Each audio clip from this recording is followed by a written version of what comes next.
السلام علیکم دوستو، امید ہے آپ لوگ ٹھیک ہیں، خیریت سے ہیں۔ اللہ پاک آپ کو اپنے حفظ میں رکھے۔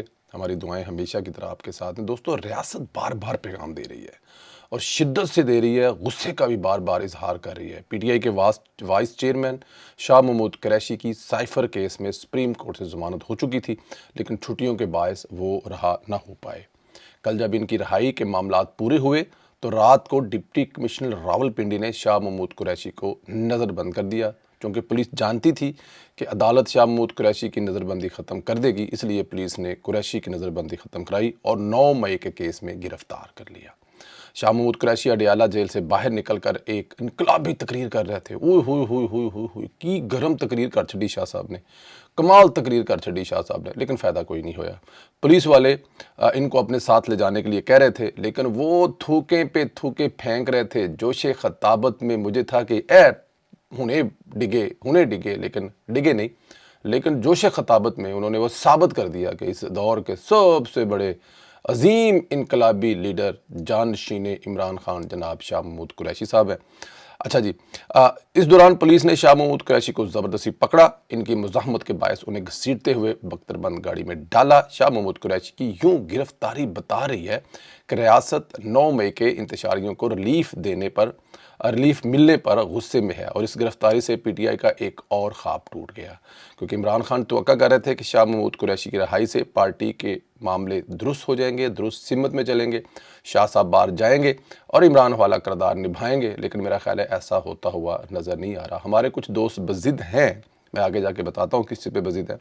پارٹی ٹوٹے گی نہیں، جو اختلافات ہیں وہ قریشی صاحب ختم کر لیں گے۔ یہ عمران خان کا خواب تھا، لیکن ایسا نہیں ہو سکا۔ یہاں پر سوال یہ پیدا ہوتا ہے کہ اگر 9 مئی کے ذمہ داران کا ٹرائل مکمل ہو چکا ہوتا تو یہ بار بار گرفتاری کی نوبت پیش ہی کیوں آتی؟ جب 9 مئی کے انتشاریوں کو سزا نہیں دیں گے تو پھر ان کے عدالتوں میں بیٹھے سہولت کار جو ہے نا وہ سہولت جاری رکھیں گے۔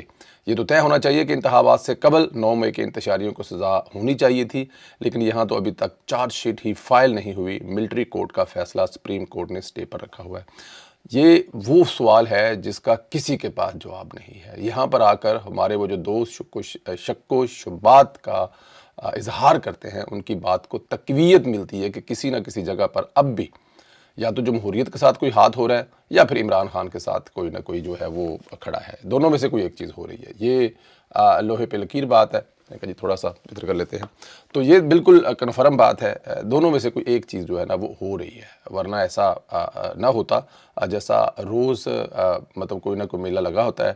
دیکھیں، شاہ محمود قریشی کا یوں میڈیا کے سامنے آنا، مظلومیت کا ڈھونگ رچانا اور اس کو پورا موقع دینا، گھسیٹ کے گاڑی میں ڈالنا، یہ سب کچھ آرام سے بھی ہو سکتا تھا، بغیر کیمروں کے بھی ہو سکتا تھا، بہت ساری دوسری چیزیں بھی ہو سکتی تھی، لیکن ایسا کیا جا رہا ہے۔ تو کیا کسی جگہ پر عمران خان کو سہولت کاری فراہم کی جا رہی ہے؟ تو اس کا جواب ہے لگتا تو ہے، کوئی نہ کوئی چیز تو ایسی ہے جو کی جا رہی ہے، اور اگر وہ یہ کی جا رہی ہے کہ مظلوم بنا کر پیش کیا جائے پاکستان تحریک انصاف کو، تو پھر ہو سکتا ہے۔ لیکن میں ابھی بھی اپنی اس بات پر یا اس انفارمیشن پر پکا ہوں کہ عمران خان صاحب آؤٹ ہیں، ہمیشہ کے لیے آؤٹ ہیں، ڈیفینیٹ۔ وہ جو چراغ ہوتا ہے نا، وہ جو بجھنے والا ہوتا ہے، تو وہ آپ کو پتہ ہی ہے وہ کس طرح کر کے تھوڑا سا پھڑپھڑاتا ہے نا۔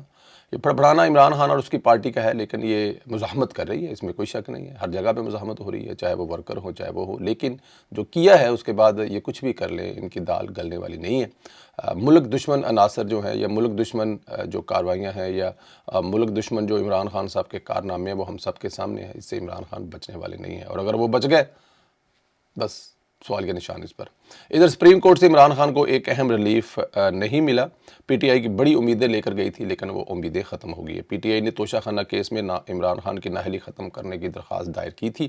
کہا گیا تھا کہ توشہ خانہ کا فیصلہ ہی معطل کر دیں گے تاکہ نااہلی ختم ہو سکے اور عمران خان صاحب الیکشن لڑ سکیں، لیکن سپریم کورٹ نے کہا پہلی بات تو یہ ہے کہ آپ کا یہ مرکزی کیس ہائی کورٹ میں لگا ہوا ہے، اس لیے ہم اس پر حتمی فیصلہ کیسے دے سکتے ہیں؟ یہ بالکل ٹھیک ہے جی۔ اچھا، پھر یہ بھی کہا ساتھ میں انہوں نے کہ چھٹیاں چل رہی ہیں، یہ کیس بھی 3 رکنی بینچ کا ہے اور اس وقت پورے اسلام آباد میں سپریم کورٹ کے صرف 2 ججز موجود ہیں، اس لیے قاضی فیصل صاحب کا آنے کا انتظار کریں۔ عمران خان کے وکلاء نے بہت جتن کیے کہ چھٹیوں کے دوران ہی کیس لگ جائے، لیکن ایسا نہیں ہو سکا، اور یہ میرے خیال میں وہ بڑی جینوئن سی بات ہے۔ چھٹیاں چل رہی ہیں ہر جگہ پہ، 16-17 ججوں میں سے صرف 2 جج جو ہیں اس وقت پوری وڈی عدالت چلا رہے ہیں۔ تو پی ٹی آئی کا شاید یہ ماننا تھا یا کہنا تھا کہ اس طرح داد اپا لگا کر اگر ہم یہ کیس لگوا لیں اور یہاں سے کوئی فیور مل جائے تو پھر جب وہ اگلے آئیں گے تو پھر اگلوں کے ساتھ دیکھی جائے گی، لیکن ایسا نہیں ہو سکا اور الٹے مونگی جو ہے نا وہ کھانی پڑی ہے پاکستان تحریک انصاف کو سپریم کورٹ سے ایک دفعہ پھر۔ عمران خان صاحب الیکشن نہیں لڑ رہے، اور اگر عمران خان صاحب الیکشن لڑ رہے ہیں تو پھر وہ جو دوسری والی پارٹی ہے نا، وہ جو جن کے ساتھ عمران خان نے زیادتی کی ہوئی ہے، پھر ان کے ساتھ بڑی زیادتی ہو جانی ہے۔ جو ہمیں یہ بتا رہے ہیں کہ یہ 9 مئی والا جو واقعہ ہے یہ 11 سپٹمبر سے بھی بڑا واقعہ ہے اور بڑا ظلم اور زیادتی کی گئی ہے ریاست کے خلاف، اور یہ ہے وہ ہے، تو پھر وہ کسی جگہ پر، ہاں جی سمجھ گئے ہو نا، بس اس لیے میرے خیال میں عمران خان صاحب جو ہے نا وہ باہر ہے، آؤٹ ہیں، کچھ بھی کر لیں آؤٹ ہے۔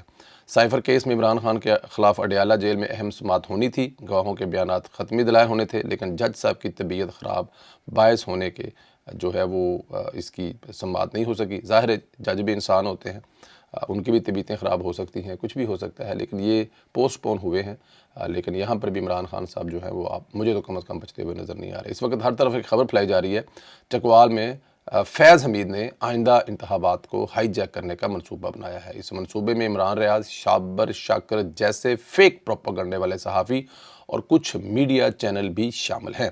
کافی سینئر صحافی ایسے باتیں کرتے پائے جا رہے ہیں، لیکن میری مصدقہ اطلاعات کے مطابق ایسا کچھ نہیں ہے۔ فیض حمید اس وقت اپنی بقا کی جنگ لڑ رہا ہے، وہ چکوال میں رہ بھی نہیں رہا، وہ چکلالہ میں رہتا ہے اور اس وقت اس کی ہر وقت نگرانی کی جا رہی ہے، اس لیے ایسا کوئی سین ممکن ہی نہیں ہے۔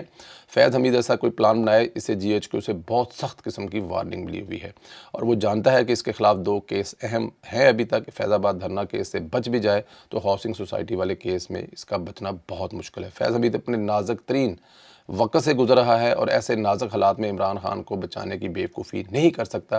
جب دیکھیں طاقت جو ہوتی ہے نا، جب ہوتی ہے تو پھر وہ بالکل ہوتی ہے، لیکن اس وقت طاقت جو ہے وہ فیض حمید کے پاس نہیں ہے۔ اس میں کوئی شک نہیں ہے کہ فیض حمید صاحب نے اپنے دور میں، اپنے وقت میں جو کیا وہ ہمارے سب کے سامنے ہے، اس میں کوئی شک ہی نہیں ہے۔ اس سے انکاری تو نہ کی جا سکتی ہے، نہ ہی اسے انکار کیا جا سکتا ہے کہ فیض حمید صاحب طاقتور ترین انسان تھے۔ انہوں نے وہ کیا جو وہ کرنا چاہتے تھے۔ انہوں نے اس وقت کے وزیر اعظم کو ججوں کے ساتھ مل کر، جن میں ثاقب نثار سر فہرست ہے، جو کیا وہ سب آپ کے سامنے ہے۔ چلتی پھرتی معیشت، آگے جاتا ہوا پاکستان، بجلی سستی والا پاکستان، پیٹرول سستے والا پاکستان، دنیا میں ایک مقام بناتا ہوا پاکستان۔ پوری دنیا کی نظریں جب پاکستان پر تھی کہ یہاں پر جو ہے وہ فیوچر ہے، چاہے وہ ہر معاملے میں، لیکن فیض حمید صاحب نے وہ کیا وہ جو چاہتے تھے، یا پھر ان کے باسز چاہتے تھے، یا وہ مل کر جو کرنا چاہتے تھے انہوں نے کیا۔ اتنے طاقتور تھے وہ، بلکہ اتنے طاقتور تھے۔ دیکھیں میں یہاں پر ہم لوگ اکثر جو اوورسیز پاکستانی ہیں نا، رو رہے ہوتے ہیں کہ ہمارے پلاٹ یا گھر پر قبضہ ہو گیا۔ اب اندازہ کریں کہ اس گھر یا پلاٹ سے قبضہ کرنا یا چھڑانا کتنا مشکل کام ہے۔ آپ اندازہ کریں کہ جس بندے نے پوری کی پوری سوسائٹی ہی قبضہ کر لیا ہو، پوری کی پوری سوسائٹی ہی اپنے نام پر لکھوا لی ہو، اپنے بھائی کے نام پر لکھوا ہو یا اپنے کسی عزیز کے نام پر لکھوائیں، وہ پاکستان کا کتنا طاقتور ترین انسان ہوگا۔ لیکن اس وقت وہ سچویشن نہیں ہے۔ اس وقت جو ہے وہ اپنی بقا کی جنگ لڑ رہے ہیں، ان کے اوپر جو 2 کیس ہیں۔ اور پھر کیا فیض حمید صاحب اس وقت پوری پاکستانی فوج کے ساتھ، پوری پاکستانی اسٹیبلشمنٹ کے ساتھ لڑ سکتے ہیں؟ کیا ان کے پاس وہ لوگ موجود ہیں، وہ جتنے بھی طاقتور ہوں، جیسے بھی ہوں، کیا وہ سسٹم کے اندر لڑ سکتے ہیں؟ میرا خیال ہے یہ نہیں ہو سکتا۔ ہاں، لیکن اور دوسری سب سے بڑی بات جو ہے وہ موسٹ جو اس لسٹ پہ ہوں گے جن کی نگرانی کی جا رہی ہوگی۔ ایسا نہیں ہوگا کہ وہ ایک آزاد نارمل زندگی گزار رہے ہیں، ان کے گھر پر سیاستدانوں کی طرح لمبی گاڑیوں کی لائن لگی ہوئی ہے، 2 آ رہے ہیں، 4 جا رہے ہیں، ایسا نہیں ہوگا اور نہ ہی ایسا ہو سکتا ہے۔ تو میرے خیال میں میرے دوست جو یہ سمجھتے ہیں کہ جنرل ریٹائرڈ فیض حمید صاحب ایسا کچھ کر رہے ہیں، تو یہ نہیں ہو سکتا۔ البتہ انتخابات میں جیلی پروپیگنڈا کرنے والے پلان عمران ریاض، صابر شاکر وغیرہ نے پی ٹی آئی کے ساتھ مل کر ضرور بنایا ہے، جس کے تحت یہ انتخابات سے پہلے اور انتخابات کے بعد لوگوں کو گمراہ کریں گے بالکل وہ شیطان والا رول کردار ادا کریں گے اور اتنا تگڑا کریں گے کہ ہر شے ہلا کے رکھ دیں گے، ہر چیز کو ہلا کر رکھ دیں گے۔ متنازع بنانے کی اور فیک پروپیگنڈا کرنے کی ایک بہت بڑی فیکٹری ہے، بہت بڑی چال ہے۔ اس کو پاکستان کی تمام جماعتیں جو پی ڈی ایم میں شامل تھی، اسی قسم کے ایک اتحاد کا مظاہرہ کرنا پڑے گا۔ وہ تمام جماعتوں کے جو سوشل میڈیا ہیں ان کو سر جوڑ کر بیٹھنا پڑے گا اور مین سٹریم پارٹیوں کو سوشل میڈیا کو ساتھ دینا پڑے گا۔ یہ ایسے نہیں ہو سکتا کہ وہ میرے اور آپ کی طرح بس گھر بیٹھ کے لگے ہوئے ہیں اور وہ اس کا مقابلہ کر لیں گے، نہیں، باقاعدہ ساتھ کھڑا ہونا پڑے گا۔ اگر میں لفظ بولوں تو شاید غلط نہ ہو کہ ان کو مالی سپورٹ بھی کرنی پڑے گی، ان کو ہر طرح سے بیک پہ کھڑا ہونا پڑے گا، ان کا ساتھ دینا پڑے گا، تو شاید یہ کسی جگہ پہ مقابلہ کر پائیں، ورنہ پی ٹی آئی کا جو پروپیگنڈا ہے اس کو سنبھالنا بہت مشکل ہو۔ اب یہ دیکھیں کہ اتنے بڑے اکاؤنٹ ہیں وہ، جیسے صابر شاکر کا یا جیسے عمران ریاض کا 8-6 ملین کا اکاؤنٹ جو ہے، ان کو پتہ ہوتا ہے کہ یہ خبر جھوٹی ہے، وہ خبر پھیلاتے ہیں اور وہ لاکھوں میں چلی جاتی ہے، دوسرے لاکھوں پی ٹی آئی کے لوگ آگے پھیلاتے ہیں۔ تو جب تک اس کو آپ نے 8 گھنٹے یا 10 گھنٹے کے بعد یہ کہنا کہ یہ جھوٹی تھی، سوری، معذرت، ڈیلیٹ، اس وقت تک وہ جو ڈیمیج ہے وہ ڈن ہو چکا ہوتا ہے، ڈیمیج پڑ چکا ہوتا ہے۔ تو اس کا مقابلہ کرنے کے لیے کیا آپ یہ کہیں گے کہ ہم جھوٹ نہیں بولتے؟ نہیں بھائی جان، بولنا پڑے گا، آپ کو سامنے آنا پڑے گا، آپ کو سامنے آ کے مقابلہ کرنے کا، آپ کو چھٹیاں کینسل کر پڑی۔ اور دیکھیں جو سوشل میڈیا ہوں گے اور وہ کوئی کام کر رہے ہیں اور وہ 3 یا 4 چھٹیوں پہ چلے جائیں گے کہ دسمبر کی چھٹیاں آ گئی ہیں، تو پھر کام ہو گیا نا سر؟ ایسے کام نہیں ہوتے نا، یہ تو 24 والا کام ہے، اس کو تو آپ ایک لمحہ سوئے بغیر کرنا ہے آپ کو۔ اگر آپ سمجھتے ہیں کہ ٹرینڈ بڑا اہمیت کا حامل ہے تو پھر یہ 24 آور چلنا چاہیے، نیکسٹ ڈے بھی چلنا چاہیے۔ پھر آپ یہ سمجھتے ہیں کہ ان کی جھوٹی خبروں کو اس لیول پر پروپیگنڈا کر کے اکاؤنٹ، تو پھر آپ بھی 5-10 ایسے بڑے اکاؤنٹ پکڑے، آپ کے پاس بھی بہت زیادہ اکاؤنٹ ہوں گے، مولانا فضل الرحمان کی پارٹی کے پاس، پیپلز پارٹی کے پاس، پاکستان مسلم لیگ نون پارٹی کے پاس، آپ لوگ بھی سامنے سے وہ چیزیں کریں کہ ان کو ٹف ٹائم ملے، آپ بھی اپنے لوگوں کو اعتماد میں لیں، آپ بھی اپنے لوگوں کو مالی معاونت جو ہے وہ دیں تاکہ وہ صبح شام بیٹھ کے یہ کام کر سکیں۔ اس کو اگر آپ لوگوں نے لائٹ لیا تو آنے والے دور میں یہ آپ کو بہت ڈیمیج کرنے والا ہے۔ چھٹیاں کینسل کرنی پڑیں گی، 24 آور کام کرنا پڑے گا، دل و جان سے کرنا پڑے گا، تمام جماعتوں کے سوشل میڈیاز کو ایک ساتھ مل کر بیٹھ کر لائحہ عمل بنانا چاہیے، ورنہ میں آپ کو ابھی سے بتا رہا ہوں کہ عمران خان اور اس کے جو فالورز ہیں یا اس کے جو پیڈ پر ہیں، یہ جو عمران ریاض جیسے، صابر شاکر جیسے، اس کے پیچھے جو امریکہ میں بیٹھی ہوئی لابیز کام کر رہی ہیں، جس کو بہت بڑی فنڈنگ عمران خان اپنے دور حکومت میں دیتا رہا ہے، یہ خدا کی قسم اس الیکشن کو اتنا متنازع بنا جائیں گے کہ آپ کو بھی شک ہوگا کہ کیا واقعی الیکشن متنازع ہو گیا، کیونکہ ان کا کام ہی یہ ہے، جیت تو وہ سکتے نہیں ہیں اور جیتنے والا ان کا سین بھی کوئی نہیں ہے، ایک ہی مقصد ہے کہ الیکشن متنازع کیے جائیں، اور جب الیکشن متنازع کیے جائیں گے تو زور پکڑے گا الیکشن دوبارہ ہو، تو کیا ہم اسی گیم میں کھیلتے رہیں گے؟ کیا ہم یہی کچھ کرتے رہیں گے؟ ملک کے لیے کب کام ہوگا؟ سوشل میڈیا کا ادراک کرنا پڑے گا، سوشل میڈیا کو لائٹ نہ لیں۔ عمران خان اپنے ان حواریوں کے ساتھ آپ کو بہت سخت ٹائم دینے والا ہے۔ دوستو اپنا خیال رکھیں، اجازت دیں، انشاءاللہ اگلے ویلاگ میں پھر ملاقات ہوگی۔ آپ لوگوں سے گزارش ہے ہمارا چینل ضرور سبسکرائب کریں، جن دوستوں نے کیا ہے وہ بیل آئیکن کو پریس کریں، لائک کریں، کمنٹ کریں اور میرے اس سوال کا جواب دیں، کیا پاکستان کی تمام سیاسی جماعتوں کا اتحاد ہونا چاہیے ان کے سوشل میڈیا میں، چاہے وہ پاکستان پیپلز پارٹی ہو، چاہے JUI ہو، چاہے ANP ہو، چاہے نون لیگ ہو، کہ وہ سب مل کر عمران خان کی بنائی ہوئی سوشل میڈیا کی اس جھوٹی دنیا کا مقابلہ کر سکے۔ اپنا خیال رکھیں، اجازت دیں، پھر بات ہوگی۔ اللہ حافظ۔